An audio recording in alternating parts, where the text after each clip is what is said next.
Hello. Right, good evening. Hope you can all hear me now. Hope we're all off mute and we've all come off mute and we've all got our videos on. Fantastic. Great. What are we here to talk about today? The CIPS Middle East Awards. How are you doing, Asma? You good? I'm doing good. Thank you, Sam. How are you? Yeah, not too bad. Not too bad. Really excited. We've had so many people asking us over the past few weeks that they want to know more about the awards, and there have been some recurrent questions. So I guess this is the opportunity to answer some of those questions. So yeah, let's go ahead.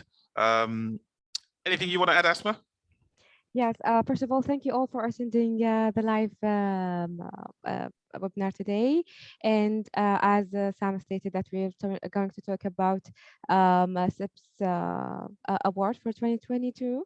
And we welcome all your questions. First of all, we would like to know more about this award, Sam, if you could give us more details. Yeah, sure. So it's coming up. The awards themselves will be held next year, so in February next year. But actually, the nominations will start, or actually, the deadline for nominations is on the 5th of October. So for anyone out there who wants to enter, you need to get your nominations in before then, and there are 11 categories to enter into, and they vary. Actually, we'll stick the categories up on the screen. Hope you can see them, but whoops. Let's find the categories. Here we go. These are the categories that are in the awards. So anyone who wants to enter can basically enter one of the 9 team categories on the left, or to my left, on that side of the screen, or the 2 individual categories on the right. So that's pretty much what it is, Asma. Okay. Questions that I got asked more, if could individual nominate themselves and participate on behalf of themselves, not part of the organization? Yeah, that's a good point, actually. So there are 2 individual awards. So those individual awards are the Young Talent Award. So that's an individual category. So you need to be young, and young in this context means under 35. So, obviously young is very subjective. So in this case means under 35. And then you have the Leader of the Year. So for anyone who's not considered young, but considers themselves a Leader of the Year, they can enter that individual category. And they can put the award nomination together themselves, and that will be considered by our panel of judges, of which, of course, Asma, you are one. Oh, yes. Thank you, Sam, for that. I'm nominated to be one of the judges for this award. And I'm excited to see all the participants and find out who's the winner of this year. And yes, and also one more question, Sam, if you could help in answering this, that I've received also as well. If there is any structure for the individuals or for the organization, how to submit or how to participate in this award? So, sorry, if you could just go through that question again, because I missed the middle bit. Okay, if there is any well-defined like a structure for the individual or for the organization, how can they submit? What CIPS expect from them? Is it like a paper or a speaker or a presentation? These kind of requirement from CIPS. Fantastic, great question, and I think it goes to the heart of everything that this the whole awards session or the awards represent.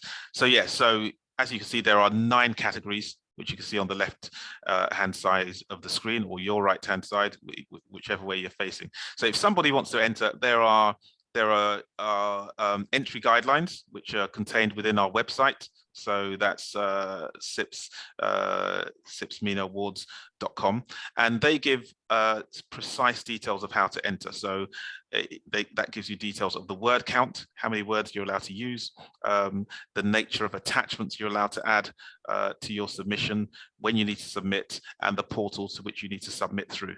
And there is also a video with hints and tips, which gives you an idea of what to put down. But in general terms, looking at entries from previous years, what represents a good entry? I think the most important thing is to read very carefully the instructions for each or the requirements for each category. That's very, very important, because I think the judges, and Asma is one of them, will be looking first and foremost to make sure that your entry has satisfied the criteria or the requirements that have been asked for. And by and large, you'll be asked to demonstrate and give evidence of your achievements. Maybe in some cases give facts and figures and support it with supporting documents. So the tip here is to follow the guidance to the letter. And then ensure you are giving commentary around evidence or other stakeholders that can verify your achievements. And it's going to be different for any category, because obviously we have the Sustainable Procurement Project of the Year, the best use of digital technology. Again, the requirements and the evidences are going to be very different in there. Collaborative teamwork, that's going to be an all-encompassing submission. People development, yes, that's where organizations who have engaged in developing their people in procurement and supply training, for example, they'll need to demonstrate in that particular category, not only that they've given training, but they can evidence what the outcome of that training has been and how it's impacted the organization. So that's the way to really think about some of these awards, because these are the things that the judges will be looking for. Okay. So as I understood that all the categories here should be like a live event that the individual or the organization went through, so they can submit the evidence as well, right? Absolutely, yes, and that's the main thing. Yes, put in your submission. Make sure you're following the guidelines that are put there in terms of word count, structure, and what you need to include in your submission. Watch the hints and tips video, and take it from there. And from there, keep your fingers crossed. And the idea is that we will then issue a shortlist, and those shortlist organizations will be invited to the gala dinner in February next year. And on that day, the winners will be announced. And tell me, Asma, you watched the last year's awards, which were actually held this year due to the pandemic. Yes. How did you find them? It was very exciting and very amazing. The event and the people who participated, individual and a group, very great subjects. Yes, and I encourage everyone to participate in this, even individual, not necessarily on behalf of organization. So it's really recognized award globally, as anyone know, and that's it. So yeah, I mean, I remember last year the overall winners were Dubai Expo 2020. So they won the overall winner award, but there were several other winners as well, which I recall. Yeah. So we had Dubai Health Authority won the, I think it was the Innovation Award for Best Use of IT. You had Best People Development, which was won by ADNOC. And there were several other well-known companies that participated in, and that was successful. So as you said, really, really exciting, even though it was, as it was during COVID, carried out by webinar, wasn't it? Yes, and very successful story that people they can share with each other, learn from each other. It's amazing event. No, it was indeed. And going back to some of the questions we've got right now. So we've got a question here saying, can you give some tips about Leader of the Year? And is the Leader of the Year award, does it need to be achievements in 2021 or further than that? So in answer to that, going back, are there any tips for Leader of the Year? I guess I can give some tips, but if I had all the tips, then I would probably apply myself. So really the Leader of the Year would know a lot more than me how to enter. But I think essentially, if you're applying for the Leader of the Year, what the judges are looking for are to show what you've achieved, not just this year, but I guess what's led up to this year, what you've done in your previous career, what your track record is, things you've done that are innovative within procurement and outside, mentoring, giving back to the profession, and leading.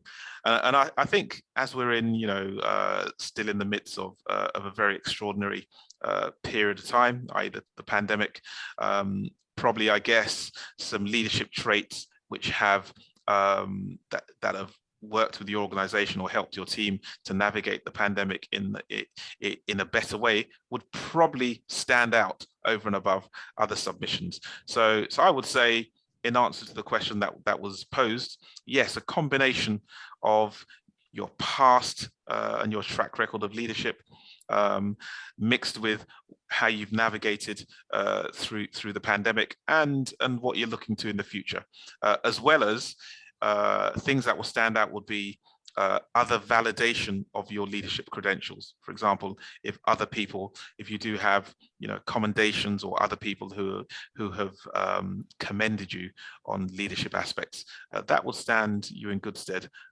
in the eyes of the judges, I would say. So thanks for that question. In terms of the leader of the year, if there are any other questions, ping them to us. But yes, there's another question that's come up, and the question is, can you enter more than one category? So great question. As you can see, we have 9 team categories on the left, from Sustainable Procurement Project of the Year to Procurement Team of the Year.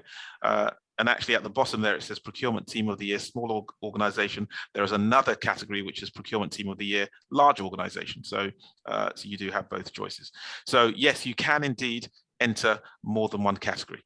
You can indeed enter, in fact, as many categories as you want, except, I suppose, an individual cannot enter the Young Talent of the Year and the Leader of the Year.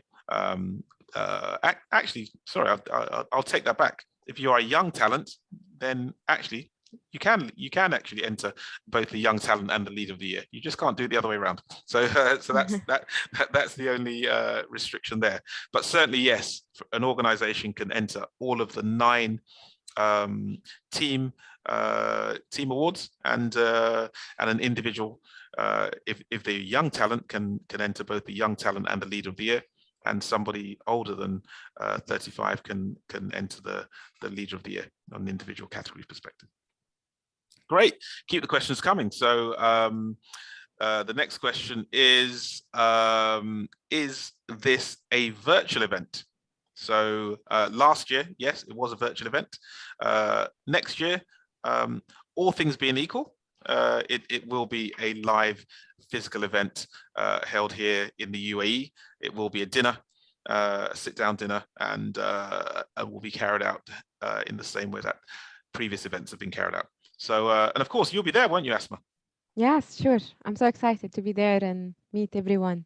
One question I received, that if there is an expected presentation or speech from the expected winner or the nominated. So to describe, to explain their category they participate in. I think the way to look at it is, if you think about the Oscars. So that's the benchmark.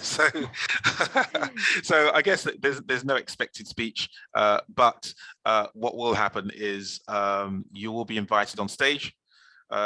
The winners will be invited on stage to collect their award, and of course they can say a few words if they would like to, if they'd like to thank anyone. But yes, they will be invited on stage to collect their trophy, and obviously take the relevant pictures, and accept the accolade of the crowd when they're up on stage. So it will be a great occasion. Awesome. Good. Any other questions coming in, Asma? This is so far from my end, actually. Good. I think certainly, yes, if anyone's been to previous award ceremonies, certainly it's been extremely, it's one of those fun sessions where procurement gets to pat itself on the back, because we don't often celebrate success, do we, in procurement and supply? But this is that evening where we all can do. Now, going back to the questions we have here, a question that's coming in says, what does the support document look like? Can you put in testimonials, press clippings, performance figures? Really, yes, you can, within the support documentation, you can put things that are relevant to your submission. But the important thing here is not to put a dump of information. That things that are referenced within your actual submission, within your document that you submitted. You can reference those within the support documentation. But importantly, download that guidance document that will guide you specifically to what your support documentation should constitute. What I would say is you should probably veer away from submitting large pieces of documentation unless they relate directly to your submission. Otherwise, it will be it'll be extremely difficult for the judges to go through information that isn't relevant to your submission. What's the next question? The next question was how do people enroll? Now, there is there's a specific website for the awards, which is CIPS Middle East Awards. So if you go to that link or that website, CIPS Middle East Awards, you can find the link to enter for the awards. So that's that question. So Asma, in Saudi Arabia, do you think there'll be many people entering from the kingdom? I assume yes. So many people approach me actually for asking about this award. Very, very well known organization here. They are very interested and keen to participate. So we expect Saudi Arabia this time. Yeah, and certainly we've had strong participation from Saudi Arabia in the past. I remember a couple of years ago we had Kaust, who walked away with the Team of the Year award and did fantastically well. We've had entries from SDC, of all people, in past years as well, and Tasni. So yes, it could be another very, very interesting year from the participations from the kingdom. Yeah. And of course, as a judge, Asma, they're all going to come to you. Yes, for sure. After the announcement of being a part of this judge for this prestigious actually award, yeah, so many questions, so many people approaching to know more about it, and we are happy. I'm happy actually. We're having this live webinar today to answer all their concern, and I hope we answered it all concern. Awesome. So Asma, tell me more about your role as a judge. What does it mean, and what activities will you and your fellow judges be taking part in? Actually, we will receive all the participant like document, and we will go through it, and we will see how they match their criteria that CIPS requested to participate, and we nominate it. So it's all about nominating the winner. Wow, that's a lot of pressure and a lot of responsibility. Yes, we're lucky we're having the deadline on 5th of October and the award in February. So we have good time actually to go through it all. Well, that's a lot of time to actually go through these nominations really carefully, isn't it? To give everybody the opportunity to have their submissions read. Yes, exactly. And a lot of work for you, of course, as well. Yeah, exactly. Great. Now, a couple of more questions. So somebody is asking, is this, since this is a face-to-face event, where is it taking place? So it's taking place this year, or rather next year, in the UAE.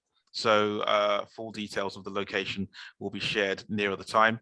And of course, that's in February 2022. So, there's a little bit of time, but yes, it will be held in the UAE as a face-to-face event, all things being equal. Now, another question we have, it's saying last year, it says, I remember last year, Expo 2020 won a few awards. Is it because they completed any specific training, etc.? Great question. Expo 2020 were successful in 3 or 4 categories, as well as the overall team award.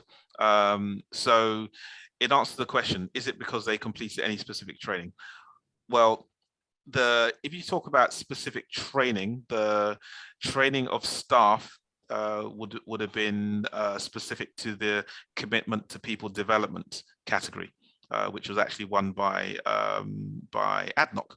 So in terms of specific training, that will be related to the people development category. However, clearly in all of the categories, whether it's digital technology or procurement consultancy or global sourcing project, it does rely heavily on the capability of your team. So having teams that have that training behind them obviously does stand you in good stead.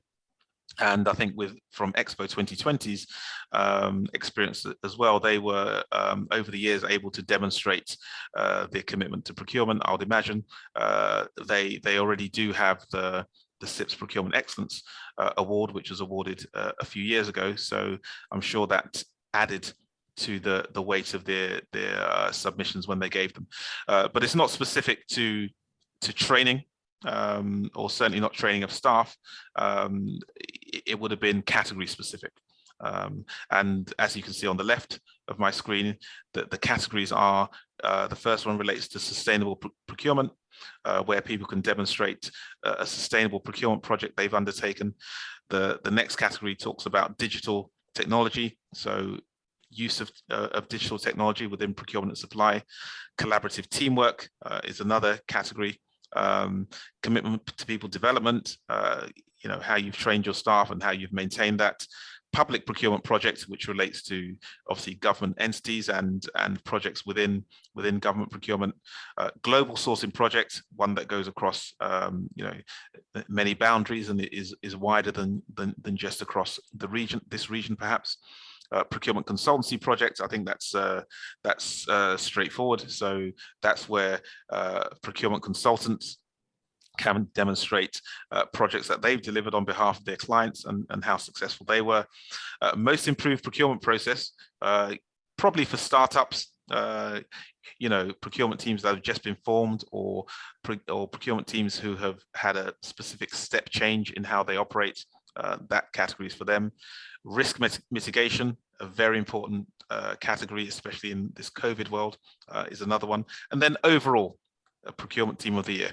Again, if you look at the criteria for that, for your overall performance, whether you're a small or large organization. So that gives a few pointers that I hope in terms of what the categories mean.